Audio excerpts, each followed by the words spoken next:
Hello guys, welcome to my channel. So for today's video ay magluluto tayo ng fried udon with sliced beef.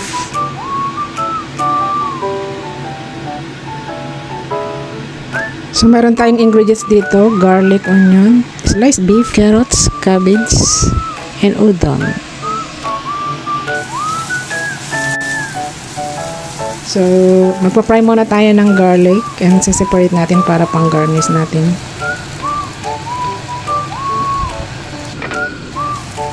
So, fry lang natin ng sibuyas and garlic.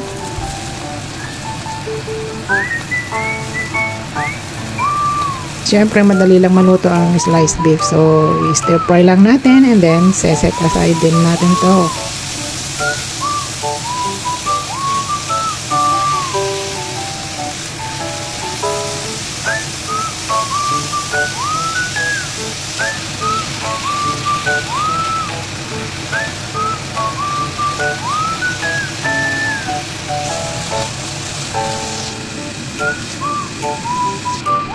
So, ilagay natin ang cabbage.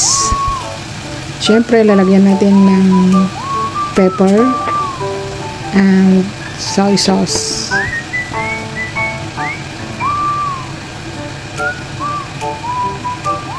Then, lulutuin natin.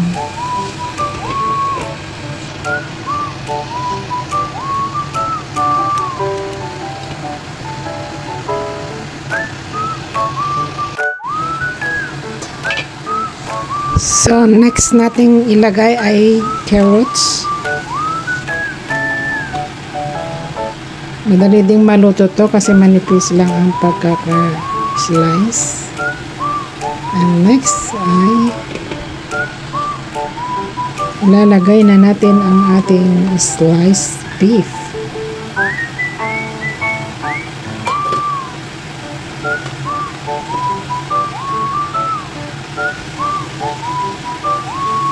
Dahil taman ang timpla, so next na natin ang udon.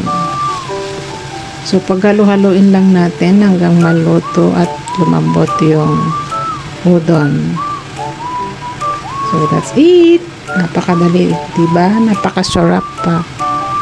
So kung wala kayong maisip na lutuin para sa mga alaga or sa pamilya nyo, ito lang gawin nyo guys. Madali lang siya.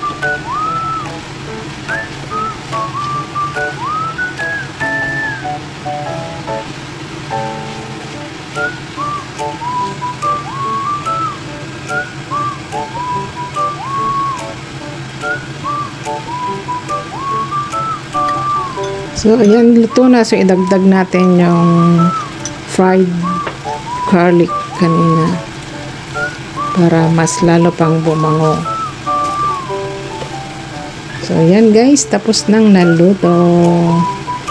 So, kanya lang ang gawin nyo pag wala kayong maisip. Napakadaling lutuin guys.